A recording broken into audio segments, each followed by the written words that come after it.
As ranking member of House Homeland Security Committee, I'm curious to know what is happening at the DHS and what the goal is. We've heard the president say he wanted a tougher stance overall with border security.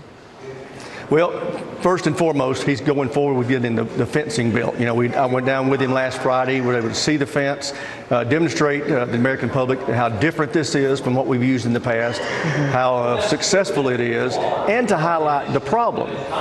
So what he can do right now is what he is doing. He's moving forward and putting the barriers up and then trying to shift personnel to work the borders, get many of the CBP agents out of administrative functions on the border where they can do their policing functions.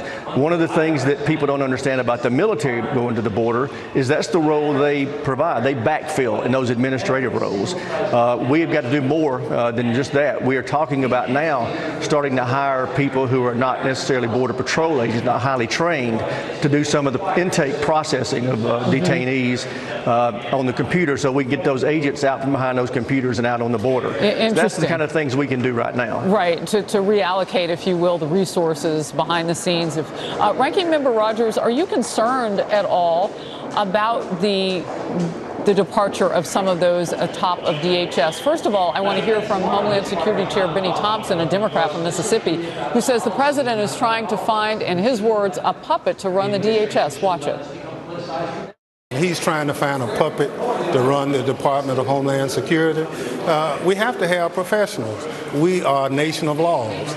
So to put anybody other than a professional in that position is doing a disservice to the men and women who put their lives on the line every day. So I say to the president, don't send us a puppet to run the Department of Homeland Security. Send us a professional. So who is he talking about there? Because McAleenan, who will step in as acting, has a lot of experience across presidencies. I have no idea what Benny's doing with that statement because of what you just described. The president, I think, in making this shift is trying to put the highlight on border security.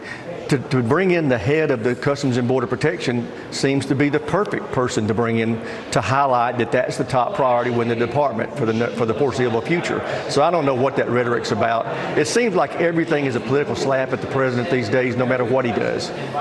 Real quickly, Senator Lindsey Graham had this to say about the changes at DHS and what he'd like to do so that Congress can be a part of all of this. Watch. It doesn't matter who he puts in. There's only so much they can do. So I would urge the White House to send over to me legislative changes you're looking for in terms of non-contiguous deportation, fixing the asylum standard and dealing with the Flores decision. And I'll try to put a package together and have a markup. Then we'll sit down with Democrats and see if we can find a way to move forward. Optimism, is it too lofty? A little optimistic, but not undoable if we put enough public attention on it. But in addition to what Senator Graham's talking about, we need the Democrats to finally now give us the resources for the things they said we needed all along, other than a barrier. They said we needed people and technology resources on the border to secure it. Well, the president's going ahead with the barrier. They need to come around and support the things they said we've needed all along.